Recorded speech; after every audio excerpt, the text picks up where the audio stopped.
عزیز طلباء و طالبات، آج ہماری گفتگو کا موضوع ہے نذیر اکبر آبادی کی نظم بنجارہ نامہ کا تنقیدی جائزہ۔ نذیر اکبر آبادی کا شمار اردو کے مشہور نظم نگاروں میں ہوتا ہے۔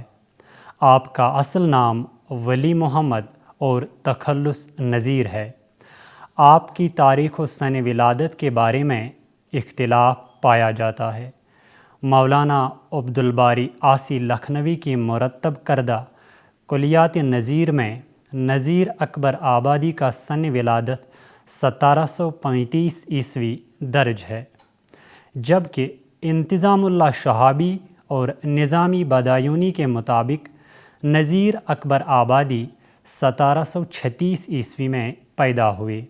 نذیر کی جائے پیدائش دہلی ہے، بعد میں دہلی سے ترک سکونت کر کے آگرہ چلے آئے۔ مرزا محمد رفیع سودا، میر تقی میر، انشاءاللہ خان انشا، جرأت اور شیخ غلام حمدانی مصحفی جیسے شعراء نذیر کے ہم عصر تھے۔ نذیر کئی زبانوں سے واقفیت رکھتے تھے، جن میں عربی، فارسی، اردو، پنجابی اور ہندی وغیرہ شامل ہیں۔ انہوں نے معلمی کے پیشے کو اپنا ذریعہ معاش بنایا تھا اور دور دور تک بچوں کو پڑھانے جایا کرتے تھے۔ محققین کے مطابق نذیر نے تقریباً 2 لاکھ کے قریب اشعار کہے ہیں، لیکن ان کے کلام کا ایک بڑا حصہ تلف ہوا ہے۔ نذیر نے طویل عمر پا کر 1830 عیسوی میں انتقال کیا۔ انہوں نے مختلف عنوانات پر کافی تعداد میں نظمیں لکھیں، اگرچہ نظموں کے علاوہ غزلیں بھی بڑی تعداد میں کہی ہیں، لیکن ان کی شہرت کا سبب ان کی نظمیں ہی ہیں۔ ان کی چند مشہور نظموں میں برسات کی بہاریں، آدمی نامہ، مفلسی، چپاتیاں، پری کا سراپا، جھونپڑا، ہنس نامہ اور بنجارہ نامہ وغیرہ شامل ہیں۔ بنجارہ نامہ کا شمار نذیر اکبر آبادی کی مشہور نظموں میں ہوتا ہے۔ جہاں تک نظم کے موضوع کا تعلق ہے، 11 بندوں پر مشتمل اس نظم میں نذیر نے دنیا کی بے ثباتی کا تذکرہ کیا ہے اور اس حقیقت کو دنیا کے سامنے رکھنے کی کوشش کی ہے کہ ہر ذی روح کو موت کا پیالہ پینا ہے، چاہے وہ کتنی عمر بھی دنیائے فانی میں زندہ رہے۔ موت آتے ہی انسان کا وہ سب کچھ اس کا ساتھ چھوڑتا ہے جو اس نے دنیا کی مصروف ترین زندگی کے دوران اپنی گٹھری میں جمع کیا ہوا ہوتا ہے، اور جس کی حرص و ہوس اسے بعض اوقات غفلت میں اس قدر مبتلا کر دیتی ہے کہ اسے موت کی یاد تک نہیں آتی۔ نذیر کے مطابق انسان دنیا میں خون پسینہ ایک کر کے اپنی زندگی کی ضروریات پوری کرنے کی کوشش میں دن رات محنت کرتا ہے، لیکن موت کے بعد نہ مال و زر اس کے کام آتا ہے، نہ اہل و عیال اس کے ساتھ جاتا ہے، نہ ریوڑ اس کے کام آتا ہے، اور نہ ہی اناج یا دیگر اشیاء اس کے ساتھ جاتی ہیں، بلکہ وہ خاک میں اکیلے جاتا ہے۔ نظم کے آغاز سے لے کر اختتام تک نذیر نے بنجارہ کا لفظ بار بار استعمال کیا ہے۔ نذیر اکبر آبادی کے مطابق انسان کی حیثیت اس دنیا میں ایک بنجارے کی سی ہے جس کا کوئی مستقل ٹھکانہ نہیں ہے۔ موت کہیں بھی اور کبھی بھی اس کی جان لے سکتی ہے، چاہے وہ کتنی بھی مصروفیت میں ہو۔ موت ایک اٹل حقیقت ہے اور دنیا کی کوئی طاقت اسے مقررہ وقت سے ذرا سا بھی ٹال نہیں سکتی۔ دنیا میں مال و زر، اولاد، اہل و عیال، رشتے ناتے، مویشی، بنگلے، موٹر وغیرہ سکون و اطمینان کا باعث تو ہو سکتے ہیں، لیکن جب انسان اس دنیا سے آخرت کی اور رخت سفر باندھتا ہے تو سب کچھ یہاں ہی رہتا ہے، اور وہ دنیا میں کمائے ہوئے مال و دولت کو اپنے وارثوں کے لیے چھوڑ دیتا ہے۔ نذیر اکبر آبادی نے اس نظم میں تمثیلی انداز سے کام لے کر بنجارے کو موضوع بنا کر دنیا کی بے ثباتی، انسان کی جدوجہد، بے سر و سامانی، انسانی زندگی کی ناپائیداری سے متعلق فکر انگیز باتیں بیان کی ہیں۔ جہاں تک اس نظم کی حیت کا تعلق ہے، یہ مخمس کی حیت میں ہیں کہ نظم کے ہر ایک بند میں 5 مصرے ہیں۔ آئیے اس نظم کے پہلے بند کو دیکھتے ہیں۔ ٹک ہرس و ہوس کو چھوڑ میاں، مت دیس بدیس پھرے مارا، قزاق اجل کا لوٹے ہے، دن رات بجا کر نکارا۔ کیا بدیا بینسا بیل شتر، کیا گوئیں پلہ سر بھرا، کیا گیہوں چاول موٹھ مٹر، کیا آگ دھواں کیا انگارا، سب ٹھاٹھ پڑا رہ جاوے گا جب لاد چلے گا بنجارا۔ یعنی اے انسان، ذرا اس ہرس و ہوس کو چھوڑ کر دنیا کی حقیقت پر غور کر۔ کس لیے تو دیس بدیس مارے پھرتا ہے؟ کیا تو اس حقیقت سے آشنا نہیں ہے کہ خالق کائنات نے موت کے فرشتے کو مقرر کیا ہے، جو نکارہ بجا بجا کر ہر انسان کے پیچھے پیچھے رہتا ہے؟ کیا تو طرح طرح کے مال مویشی اور اناج کو دیکھ کر خوش ہوتا ہے کہ میں نے دنیا میں بہت مال و زر جمع کیا ہے؟ تمہارا یہ سب مال و متاع اور سرمایہ تیرا ساتھ اسی وقت چھوڑ دے گا جب موت کا فرشتہ تمہاری روح قبض کر کے تمہیں ابدی نیند کی آغوش میں لے چلے گا۔ تو اگرچہ اپنی زندگی کے بدلے میں جمع شدہ سارا سرمایہ بھی پیش کرے گا، لیکن تمہاری جان کے بدلے میں اسے کوئی چیز قابل قبول نہیں ہو سکتی۔ اس لیے بہتر ہے کہ تو اپنی دنیا بسانے میں اتنا مگن و مصروف نہ ہو کہ تجھے غافلوں میں لکھا جائے، بلکہ ہمیشہ ذہن نشین رہے کہ دنیا کو سنوارنے اور نکھارنے کی دوڑ میں کہیں تیری آخرت برباد نہ ہو جائے۔ اسی طرح نظم کے آخر تک نذیر نے انسان کو بنجارہ کہہ کر مخاطب کیا ہے اور اسے یہ باور کرایا ہے کہ جوانی کی بہادری ہو، بڑھاپے کی بردباری، امیری ہو یا فقیری، بادشاہی ہو یا غلامی، تاجری ہو یا دکانداری، یہ ساری چیزیں فانی ہیں۔ انسان کتنا ہی مالدار کیوں نہ ہو، سونا، چاندی، ہیرے، موتی، روپے، برتن، ہنڈیا، محل خانے، قیمتی پلنگ، زیورات، باغات، جاہ و جلال، غرض جو کچھ بھی انسان اپنے لیے باعث افتخار سمجھتا ہے اور جسے دیکھ کر وہ خوش ہوتا ہے، وہ سب کچھ لحد کی خاک کے باہر ہی ٹھاٹھ پڑا رہتا ہے۔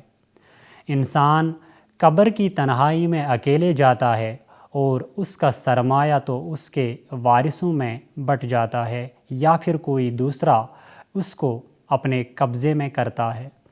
جب مرگ پھرا کر چابک کو یہ بیل بدن کا ہانکے گا، کوئی ناچ سمیٹے گا تیرا، کوئی گون سیے اور ٹانکے گا، ہو ڈیر اکیلا جنگل میں تو خاک لحد کی پھانکے گا، اس جنگل میں پھر آہ نذیر، ایک بھنگا آن نہ جھانکے گا، سب ٹھاٹھ پڑا رہ جاوے گا جب لاد چلے گا بنجارا۔ نذیر اکبر آبادی فطرت انسانی کے نباز تھے۔ انہوں نے فطرت انسانی کا مطالعہ کیا تھا۔ یہی وجہ ہے کہ انہوں نے انسانی زندگی کے مختلف پہلوؤں پر کامیاب نظمیں لکھی ہیں۔ بنجارہ نامہ میں نذیر نے بنجارہ کی زندگی کا مرقع پیش کر کے دراصل دنیا و ما فیہا کے فانی ہونے کا ڈنکا بجایا ہے۔ بنجارہ کو مرکز بنا کر انہوں نے کائنات اور اس میں رہ رہے انسان کے متعلق تلخ حقائق کو سامنے رکھا ہے۔ ان کے مطابق بنجارہ دن رات محنت کر کے اپنے ریوڑ، بال بچوں اور دیگر مال و متاع کی حفاظت اور عوام کی خدمت میں اپنی زندگی صرف کرتا ہے۔ انتہائی مصروفیت میں وہ کبھی لاٹھی لیے اپنے ریوڑ کو ہانکتا ہے تو کبھی بیلوں، گایوں اور بچھڑوں کے پیچھے پیچھے اپنی بنجارن اور بچوں کے ہمراہ رواں دواں ہوتا ہے۔ کبھی ریوڑ سے کوئی مویشی پیچھے رہتا ہے تو کبھی دائیں بائیں بھاگتا ہے، اور ایسے میں بنجارہ کبھی چلاتا ہے تو کبھی دھمکاتا ہے، کبھی للکارتا ہے تو کبھی ڈانٹتا ہے۔ غرض دن رات کی مصروف ترین زندگی کے باوجود اسے کبھی کبھار روٹی بھی میسر نہیں آتی۔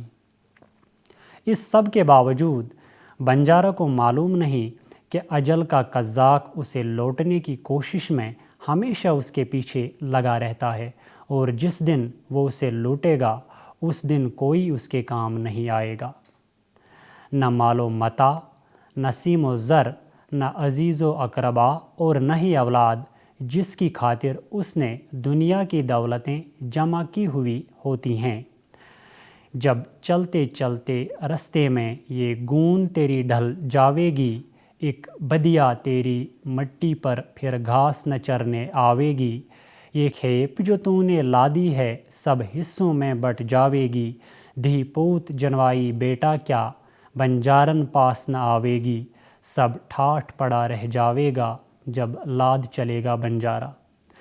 اس پوری نظم کا ہر ایک بند بلکہ ایک ایک مصرع انسان کی فانی اور مختصر ترین زندگی کے کسی نہ کسی پہلو پر روشنی ڈالتا ہے، اور نظم پڑھتے ہوئے محسوس ہوتا ہے کہ واقعی شاعر نے جو باتیں بیان کی ہیں وہ فطری ہیں اور انسانی زندگی سے مطابقت رکھتی ہیں۔ سب ٹھاٹھ پڑا رہ جاوے گا جب لاد چلے گا بنجارہ نظم کے ہر ایک بند کے آخر پر ایک ایسی تکرار ہے جو عیب کے برعکس اس نظم کی خوبیوں میں شمار ہوتی ہے۔ اس تکرار نے نہ صرف نظم کے حسن کو دوبالا کر دیا ہے بلکہ اس کو مؤثر بھی بنا دیا ہے۔ یہ گویا قلب و جگر کو جھنجھوڑتی ہے اور پکار پکار کر دنیا اور زندگی کی ناپائیداری کا احساس دلاتی ہے۔ ترنم کی خوبی سے مزین بحر نے اس نظم میں دلکشی اور جاذبیت پیدا کی ہے، اور پڑھنے والا اگرچہ اس کو ترنم کے ساتھ نہ بھی پڑھے تب بھی مترنم الفاظ اور بحر سے خود بخود آہنگ سا پیدا ہوتا ہے، اور یہ ہر ایک نظم نگار کا خاصا نہیں ہو سکتا۔ بقول ڈاکٹر سید طلعت حسین نقوی، اس نظم کی بحر نہایت مترنم اور حسرت و یاس کے خیالات کو نظم کرنے کے لیے خاص طور پر موزوں ہے۔ پھر خیالات اور الفاظ بحر سے اس طرح وابستہ ہیں کہ یہ کہنا پڑتا ہے کہ اگر یہ نظم کسی دوسری بحر میں لکھی جاتی تو اس میں اتنی دلکشی اور جاذبیت پیدا نہ ہوتی۔ اس طرح اس نظم میں شاعر نے بنجارے کی خانہ بدوش زندگی سے انسان کی نقش بر آب ہستی کی تمثیل پیدا کی ہے۔ عزیز طلباء و طالبات، نذیر اکبر آبادی آس پاس کے ماحول سے بظاہر چھوٹے چھوٹے واقعات کو لے کر نہایت خوبی کے ساتھ اپنی نظموں میں برت کر اپنی فنکارانہ صلاحیت کا ثبوت اس طرح پیش کرتے ہیں کہ بظاہر چھوٹے واقعات زندگی اور اس کے مظاہر کے بارے میں بڑی سے بڑی باتیں بیان کرتے ہیں۔ بنجارہ ایک دور میں اگرچہ ہمارے معاشرے کا ایک اہم فرد تھا جو دن رات محنت کر کے ایک ذمہ دار کی طرح نہ صرف دوسروں کے مال و اسباب کی رکھوالی کرتا تھا بلکہ اپنی زندگی اور اپنے اہل و عیال کی پیٹ پالن کے لیے بھی تگ و دو میں مشغول رہتا تھا۔ حتیٰ کہ کڑاکے کی سردی، چلچلاتی گرمی، اندھیری راتیں، موسلا دھار بارشیں اس کے کام میں کوئی رخنہ نہ ڈال پاتی تھیں، یعنی وہ ہر حال میں مصروف ترین زندگی انتھک کوششوں کے سہارے گزارتا تھا۔ معاشرے کے اس بظاہر معمولی اور عام فرد کا انتخاب کر کے نذیر اکبر آبادی نے اپنی فنکارانہ صلاحیت کو بروئے کار لاتے ہوئے اس کے کردار کو جس خوبصورتی کے ساتھ اجاگر کر کے تمثیلی انداز و اسلوب میں دنیائے فانی اور زندگی سے متعلق جن پہلوؤں کی نقاب کشائی کر کے تلخ حقائق کو ناصحانہ انداز میں سامنے لایا ہے وہ بلا شبہ ان کی فکر کی بالیدگی اور گہرے شعور پر دال ہے۔ اظہر راہی اس نظم کے حوالے سے کلیات نظیر میں رقم تراز ہیں۔ بنجارہ نامہ نظیر کی مشہور نظموں میں ہے۔ تمثیل کے لیے بنجارہ اور اس کی زندگی کا تلازمہ اختیار کیا گیا ہے اور اس میں ان کی بیشتر نظموں کی طرح زندگی کی ناپائیداری اور نااستواری کا ذکر کیا گیا ہے، لیکن بیان اتنا مؤثر اور پیرائے بیان اتنا دلکش ہے کہ فنا کا تصور اپنے سارے تلخ حقائق کے باوجود یاسیت کا نقش نہیں چھوڑتا۔ بنجارہ نامہ مرقع نگاری کی عمدہ مثالیں پیش کرتی ہے۔ نظم کی ابتدا سے لے کر آخر تک ایک ایک بند پڑھتے ہوئے بنجارے کی زندگی کی جیتی جاگتی تصویر آنکھوں کے سامنے رقص کرتی ہے۔ بیلوں، گایوں، بچھڑوں، بھینسوں، گھوڑوں کا گول اور بنجارہ بنجارن بچوں کے ساتھ اشیائے ضروریہ لیے پیچھے پیچھے جا رہے دکھائی دیتے ہیں۔ غرض بنجارے کی زندگی کا ایک دلکش نقشہ سامنے محسوس ہوتا ہے۔ دراصل نظیر کو فطرت انسانی کا وسیع و عمیق مطالعہ تھا۔ انہوں نے انسانی زندگی کو بہت قریب سے دیکھا اور محسوس کیا تھا۔ یہی وجہ ہے کہ وہ اپنی نظموں میں چھوٹے سے چھوٹے واقعے کی منظر کشی بھی مہارت کے ساتھ کرتے ہیں۔ جزیات نگاری کلام نظیر کی ایک اہم خصوصیت ہے۔ وہ جس موضوع یا عنوان کے تحت نظم لکھتے ہیں اس کے معمولی سے معمولی جز کو بھی بیان کرتے ہیں۔ ان کی تمام نظمیں جزیات نگاری کی کامیاب مثالیں پیش کرتی ہیں۔ نظم بنجارہ نامہ میں بھی جزیات نگاری کی خصوصیت موجود ہے۔ بنجارہ، بنجارن، کھیپ، بدیا، بھینسا، گائے، پلہ، چولہا، ہانڈی، برتن، ہاتھی، گھوڑے، ہیرے، موتی، بندوق، دال، کیسر، لونگ، مرچ، سونٹھ، شکر، مصری وغیرہ۔ غرض جزیات نگاری کے لحاظ سے یہ نظم تفصیلات کا ایک وسیع سرمایہ ہے۔ مثال کے طور پر نظم کا یہ بند ملاحظہ ہو: یہ کھیپ بھرے جو جاتا ہے، یہ کھیپ میاں مت گن اپنی، اب کوئی گھڑی پل ساعت میں، یہ کھیپ بدن کی ہے کفنی، کیا تھال کٹورے چاندی کے، کیا پیتل کی ڈبیا ڈھپنی، کیا برتن سونے روپے کے، کیا مٹی کی ہنڈیا چپنی، سب ٹھاٹھ پڑا رہ جاوے گا جب لاد چلے گا بنجارہ۔ غرض جزیات نگاری میں نظیر کمال رکھتے ہیں اور نظم بنجارہ نامہ جزیات نگاری کے اعتبار سے ایک کامیاب نظم ہے۔ نظیر کی جزیات نگاری تاثیر پیدا کرتی ہے اور زندگی، انسان اور انسانی متعلقات پر غور و فکر پر اکساتی ہے۔ نظیر کی یہ نظم دنیا کی ناپائیداری اور آخرت کی یاد دلاتی ہوئی ایک ناصحانہ نظم ہے، جس میں انہوں نے بنجارے کی زندگی اور اس کے ساز و سامان کی تفصیل رقم کرتے ہوئے موت کا بار بار ذکر کیا ہے۔ ڈاکٹر سید طلعت حسین نقوی اپنی کتاب نظیر اکبر آبادی کے کلام کا تنقیدی مطالعہ میں اس نظم کے بارے میں رقم تراز ہیں۔ نظم بنجارہ نامہ میں تفصیلات کی بھرمار ہے۔ یہ تمام تفصیلات و جزیات آپس میں مل کر موت کا بھیانک منظر آنکھوں کے سامنے لے آتے ہیں۔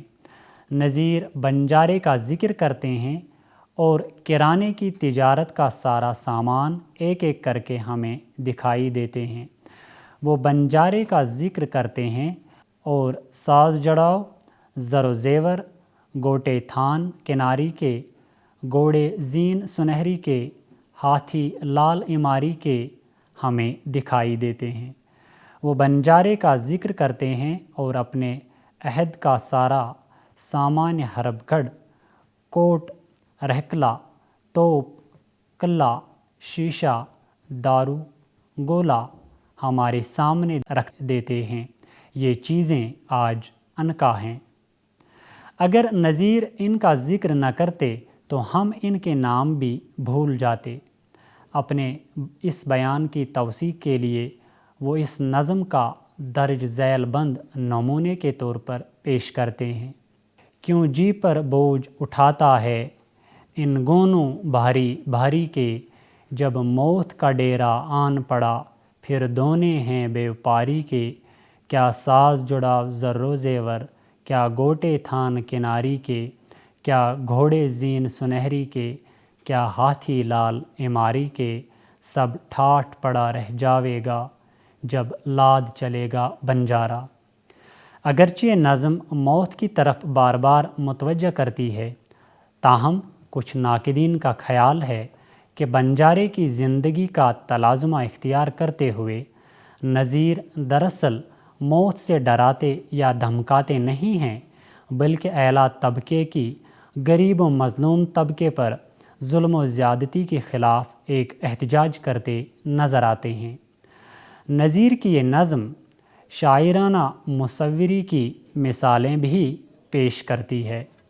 انہوں نے اس نظم میں بنجارے کی زندگی کو اس طرح موضوع بنایا ہے کہ جزیات نگاری کے سہارے مصوری کی عمدہ مثالیں دیکھنے کو ملتی ہیں۔ وہ اس خوبی کے ساتھ لفظوں کے ذریعے بنجارے کی زندگی کا نقشہ کھینچتے ہیں کہ بنجارہ اپنے تمام ساز و سامان اور اہل و عیال سمیت ہمارے سامنے جلوہ گر دکھائی دیتا ہے۔ دراصل نذیر لفظوں کے انتخاب کا سلیقہ رکھتے ہیں اور انہوں نے سماج، انسان، زندگی کے عوامل اور مناظر قدرت وغیرہ کو قریب سے دیکھا ہے۔ معمولی سی معمولی چیز کو بھی وہ اس خوبصورتی کے ساتھ بیان کرتے ہیں کہ اس کی مکمل تصویر آنکھوں میں سما جاتی ہے۔ الفاظ کے انتخاب اور صوتی آہنگ نے اس نظم کی خوبصورتی کو دوبالا کر دیا ہے۔ نذیر الفاظ کے استعمال میں مہارت کا ثبوت پیش کرتے ہیں۔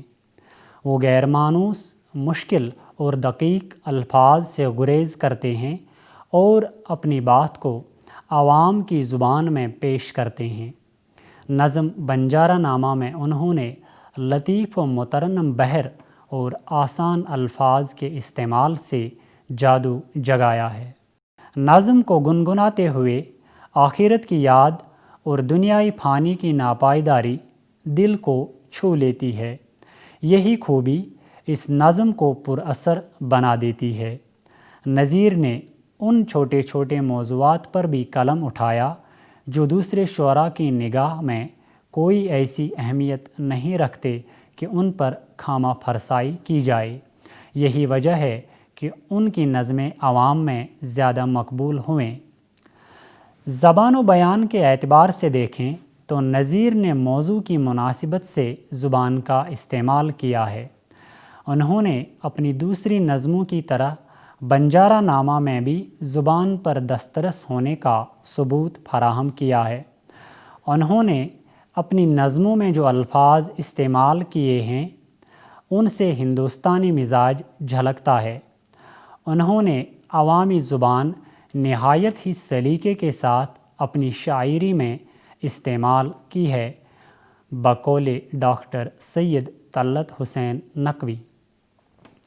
نذیر نے ہندوستان کے دیسی مسائل کو اردو میں ایسے الفاظ کے ساتھ پیش کیا جو اردو کے ہی ہو کر رہ گئے، اور ان الفاظ میں پورے ہندوستانی مزاج کی کار فرمائی موجود ہے۔